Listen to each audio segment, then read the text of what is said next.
अंधेरी गली की रात। गांव के रामू सरपंच के घर के सामने अंधेरी गली थी जिसे लोग रात में नहीं जाना चाहते थे। कहते थे कि रात को वहां एक चुड़ैल घूमती है जो किसी को भी बुला लेती है। एक रात लड़का सुनील ने अपने दोस्त राज को कहा, मुझे पूरा यकीन है कि वह गली में कोई भी चुड़ैल नहीं है। राज ने उसे चुनौती दी, तो फिर चल आज रात हालत देखते हैं। रात के समय वे दोनों अंधेरी गली की तरफ बढ़े। धीरे धीरे वे गहरे अंधेरे में घुसे। एक अजीब सी सनसनाहट महसूस हो रही थी। थोड़ी दूर जाने के बाद सुनील ने एक हीरों की दीप से जलाई हुई चुड़ैल की मूर्ति देखी।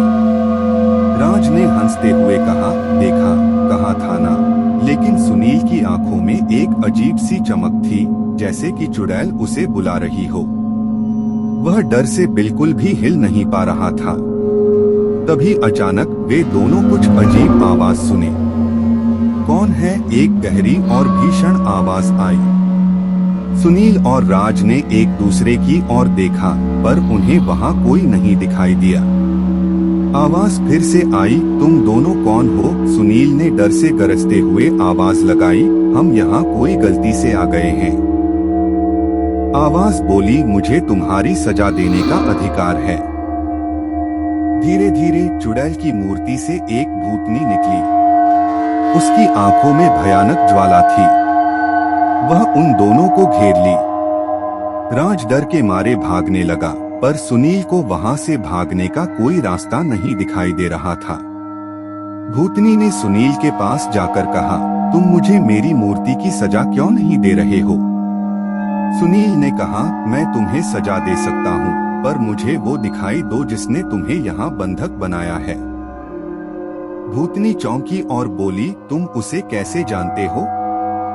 सुनील ने कहा, मैं उसे अपने दोस्त के रूप में पहचानता हूँ। भूतनी को यह सुनकर अच्छा लगा। उसने सुनील को उसके दोस्त के पास ले जाकर छोड़ दिया। जब सुनील वापस आया तो राज ने पूछा, तुम्हें चुड़ैल ने क्या कहा? सुनील ने कहा, वह मुझसे डर गई थी। राज हंसते हुए बोला, तुम तो बहुत ही स्मार्ट निकले। दोनों दोस्त हंसते हुए घर की तरफ बढ़े, लेकिन सुनील के दिल में वही चमक थी जो चुड़ैल ने उसे दिखाई थी। वह जानना चाहता था कि वह चुड़ैल क्यों उसे बचा लेना चाहती थी।